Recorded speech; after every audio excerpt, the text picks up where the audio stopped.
नमस्कार दोस्तों। साल 2016 में अमेरिका के राष्ट्रपति पद पर डोनाल्ड ट्रंप के आगमन उसके बाद चीन को लेकर बड़े सख्त तेवर रहे।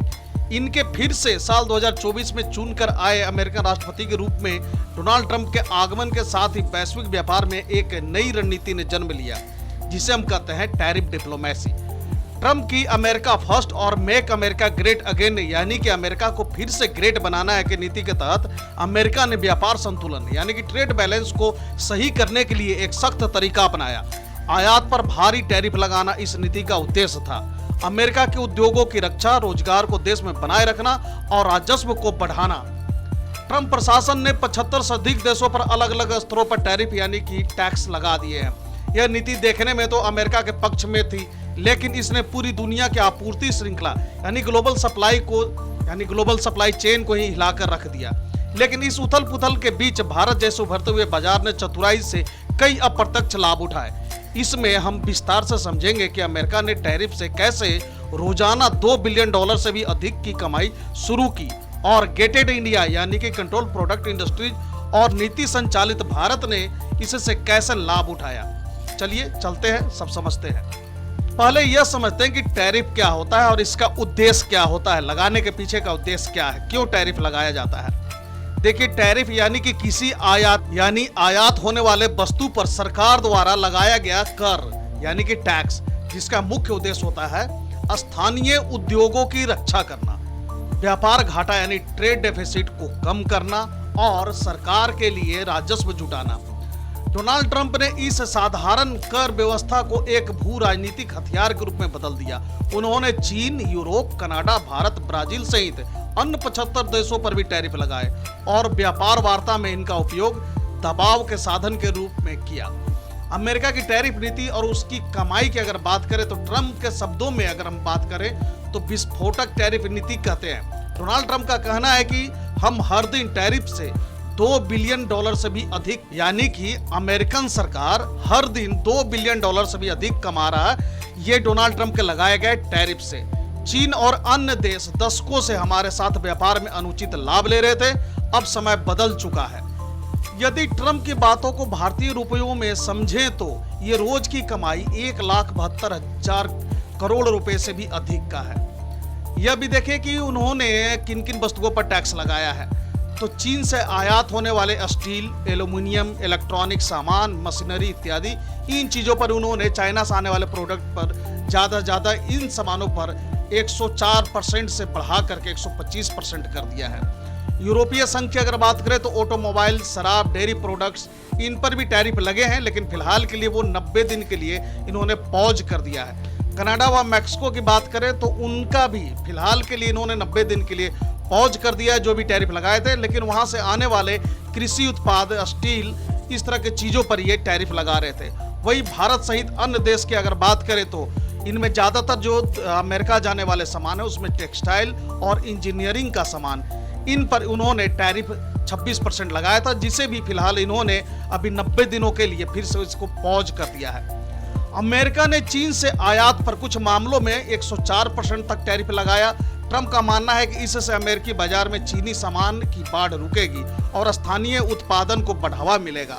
अब ये टैरिफ भी 104 से बढ़कर 125% हो गया है। ऐसा भी सुनने में आ रहा है कि डोनाल्ड ट्रंप का कहना है कि अगर चीन ने फिर से रिटेलिएट किया हमारे टैरिफ के खिलाफ, अगर वो आंखें दिखाता है, बदले में वो अमेरिका पर और टैक्सेस बढ़ाता है, तो ऐसे स्थिति में शायद डोनाल्ड ट्रंप इस बार 400% तक के टैक्स चीन के ऊपर यानी कि टैरिफ जो है वो 400% तक बढ़ा सकते हैं। अगर इस टैरिफ वार में देखें तो ग्लोबल प्रभाव क्या पड़ा है, जैसे कि लोग कहते हैं कि अमेरिका कमाता रहा, दुनिया संघर्ष करती रही, ग्लोबल सप्लाई चेन में दरार। आखिर कैसे? टैरिफ के कारण कच्चे माल और तैयार उत्पाद की लागत बढ़ गई। कई कंपनियों ने चीन से उत्पादन हटाकर वियतनाम, बांग्लादेश, भारत जैसे देशों की ओर रुख किया। खासकर वियतनाम और भारत, ये दोनों देशों में बहुत बड़ी संख्या में लोगों ने रुख किया है। ये सीधा भारत और वियतनाम पहुंचकर अपने प्रोडक्ट्स बनवा रहे हैं। चूंकि टैरिफ आयात पर लगे थे, उनका बोझ अंततः अमेरिकी उपभोक्ताओं पर पड़ा। चीजें महंगी हुई, लेकिन अमेरिकी सरकार का खजाना भरता गया। अमेरिका ने भले ही टैरिफ से रोजाना $2 बिलियन कमा रहे हैं, लेकिन इसका आर्थिक भार या आर्थिक मार आप कह सकते हैं तो सीधे सीधे अमेरिकी नागरिकों की जेब पर पड़ा। खाने पीने के चीजें, इलेक्ट्रॉनिक्स, ऑटोमोबाइल और घर के रोजमर्रा के सामान सभी महंगे हो गए। फेडरल रिजर्व को ब्याज दरें बढ़ानी पड़ी। अमेरिका में मूल्य वृद्धि, मांग में कमी और मंदी जैसी आशंकाएं गहराने लगी है। अतः यह कहना गलत नहीं होगा कि टैरिफ ने सरकार को कमाई दी, लेकिन आम जनता को महंगाई और अनिश्चितता का सामना करना पड़ा। अब इन सब में एक बात यह निकल कर आ रही है कि भारत को कैसे अप्रत्यक्ष रूप से लाभ मिल रहा है। देखिए, चीन के विकल्प के रूप में दुनिया जो है वो भारत को देख रही है। चीन पर टैरिफ के कारण कई अमेरिकी और यूरोपीय कंपनियों ने चीन छोड़ने का फैसला किया, जैसे कि एप्पल, सैमसंग, डेल जैसी कंपनियों ने भारत में उत्पादन बढ़ाया। इसका परिणाम की बात करें तो भारत में एफडीआई यानी कि विदेशी निवेश में वृद्धि हुई है। इलेक्ट्रॉनिक्स उत्पादन में तेजी आई, वहीं मेक इन इंडिया को बल मिला है। गेटेड इंडिया का लाभ यानी कि नीति आधारित संरक्षण, भारत सरकार ने 2017 के बाद कई टैरिफ यानी कि पीएलआई योजनाएं और घरेलू उत्पादन प्रोत्साहन नीतियां बनाई। इसका उद्देश्य था कि गेटेड यानी कि सुरक्षित अर्थव्यवस्था बनाना, भारत को मैन्युफैक्चरिंग हब में बदलना, आयात पर निर्भरता घटाना। वहीं अगर फार्मा और मेडिकल उपकरण की बात की जाए तो जब अमेरिका ने चीन से मेडिकल इक्विपमेंट और फार्मा उत्पादों पर टैरिफ बढ़ाया, तब भारत ने फार्मा निर्यात में तेजी से लाभ उठाया। कई देशों ने भारत को फार्मेसी ऑफ द वर्ल्ड कहना शुरू कर दिया। हालांकि टैरिफ उत्पादों पर लागू होते हैं, लेकिन अमेरिका चीन तनाव के चलते अमेरिकी कंपनियों ने भारतीय आईटी कंपनियों पर अधिक भरोसा जताया, जैसे कि सॉफ्टवेयर और सेवा क्षेत्र की बात करें तो इससे टीसीएस, इन्फोसिस, विप्रो जैसी कंपनियों के ऑर्डर बुक में भारी बढ़ोतरी देखी गई है। भारत ने क्या सीखा इस टैरिफ वार से? डाइवर्सिफिकेशन जरूरी है, यह भारत ने महसूस किया। भारत ने महसूस किया कि चीन पर अधिक निर्भरता एक रणनीतिक कमजोरी हो सकती है। इसलिए भारत ने चीन से आयातित वस्तुओं पर समीक्षा की, घरेलू उत्पादन के लिए पीएलआई योजनाएं चलाई। इसी तरह से नीति आधारित आत्मनिर्भरता की अगर बात करें तो भारत सरकार ने आत्मनिर्भर भारत अभियान के तहत एक ऐसा ढांचा खड़ा किया जहां भारत को बाहरी झटकों से बचाया जा सके। अमेरिका चीन टैरिफ वार एक चेतावनी थी। भविष्य के लिए नीति आधारित आत्मनिर्भरता आवश्यक है। वही रणनीतिक लचीलापन की अगर बात की जाए तो भारत ने अमेरिका से रिश्तों को संतुलित करते हुए यह भी सुनिश्चित किया कि रूस, चीन, यूरोपीय संघ जैसे अन्य देशों के साथ भी रणनीतिक साझेदारी बनी रहे। भारत एक तरफ अमेरिका के साथ अच्छे रिश्ते रखता है तो दूसरी तरफ रूस के साथ भी उतना ही बढ़िया रिश्ते वो निभाता है।